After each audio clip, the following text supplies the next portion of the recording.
عزیزان، خرافه پرستی معانی مختلفی داره، اما یکی از معنیهاش این هست که اگر شخصی دو تا اعتقاد داشته باشه در رابطه با موضوعی و یکی از اعتقاداتش اون یکی اعتقاد رو نقض کنه، بهش میگن خرافه گویی، خرافه پرستی و خرافات.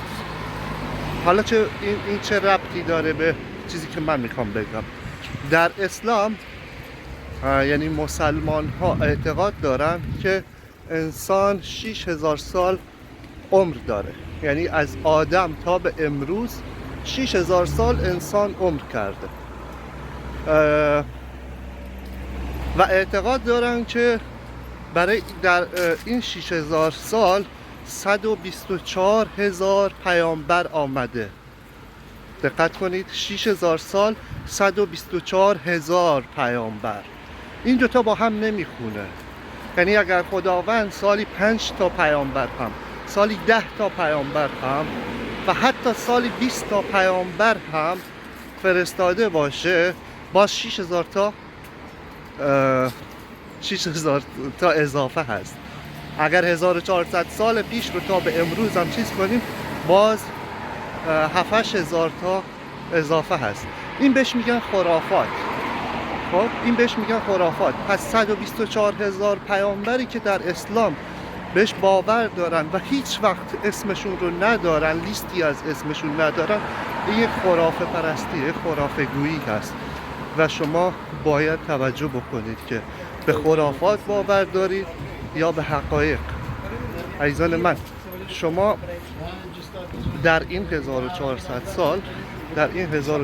سال میبینید که امامان بسیار زیادی هم ظهور کردن در اسلام.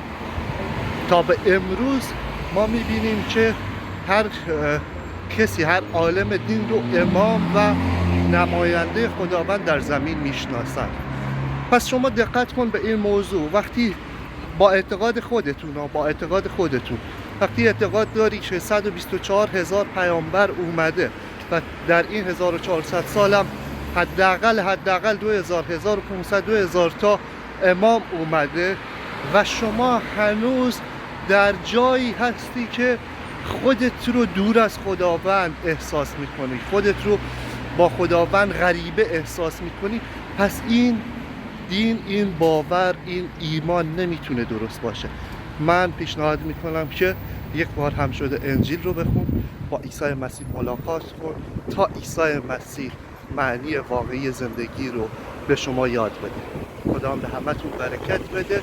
ما اینجا آماده هستیم تا با هر کدوم از شما در رابطه با عیسی مسیح صحبت کنیم، بشارت بدیم و شما رو دعوت کنیم تا زیر صلیب عیسی مسیح باشید در محافظت و امنیت خداوند. بدرود.